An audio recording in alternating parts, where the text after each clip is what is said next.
Hi hello నేను తెలంగాణ రాష్ట్రం ఇప్పుడు పార్లమెంట్ ఎలక్షన్లు జరుగుతున్నాయి కాబట్టి ప్రజల కామెంట్స్ గురించి ఇక్కడ బాగలింగంపల్లి రావడం జరిగింది కాబట్టి ఈ విషయంలో ప్రజలను అడిగి మనము తెలుసుకుందాము.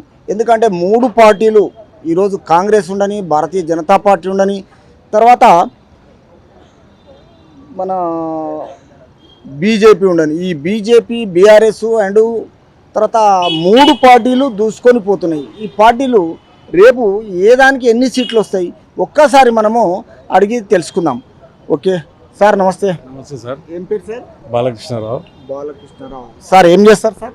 నేను బిజినెస్ చేస్తాను. బిజినెస్ చేస్తారు. ఓకే, ఏం బిజినెస్ సార్? నేను రియల్ ఎస్టేట్ బిజినెస్ చేస్తాను. ఇప్పుడు మీ ఓటు ఎక్కడ ఉంది సార్? మాకు నారాయణగూడ. సార్ ఇప్పుడు ఏంటంటే తెలంగాణలో పార్లమెంట్ ఎలక్షన్లు జరుగుతున్నాయి. ఈ పార్లమెంట్ ఎలక్షన్లో మూడు పార్టీలు కాంగ్రెస్, బీజేపీ, బీఆర్ఎస్ దూసుకొని పోతున్నాయి.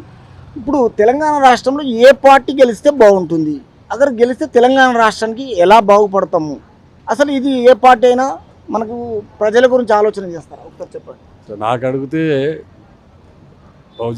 జనతా పార్టీ మన బీజేపీ రావడం చాలా మంచిది. ఎందుకంటే బీజేపీ త్రూఅవుట్ వరల్డ్లో ఒక నెంబర్ 1గా నిలుస్తుంది రాబోయే కాలంలో.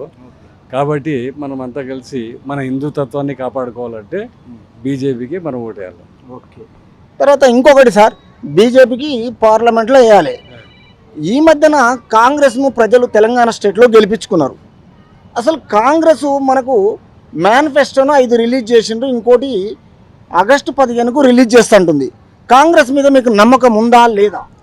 ఇప్పుడున్న కేసీఆర్ గారు అప్పులు చేసిన దానికి కాంగ్రెస్ చేస్తుంది అనేది కూడా నమ్మకం లేదు.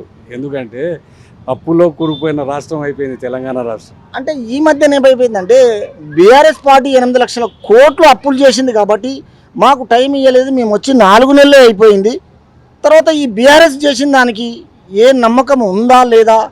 తిరిగి మళ్ళీ తిరిగి ఈ కేసీఆర్కు ఓట్లు వేసే అవసరం లేదా? కేసీఆర్కి వేయడం అనేది అనవసరం. ఎందుకంటే అది కుటుంబ పాలన.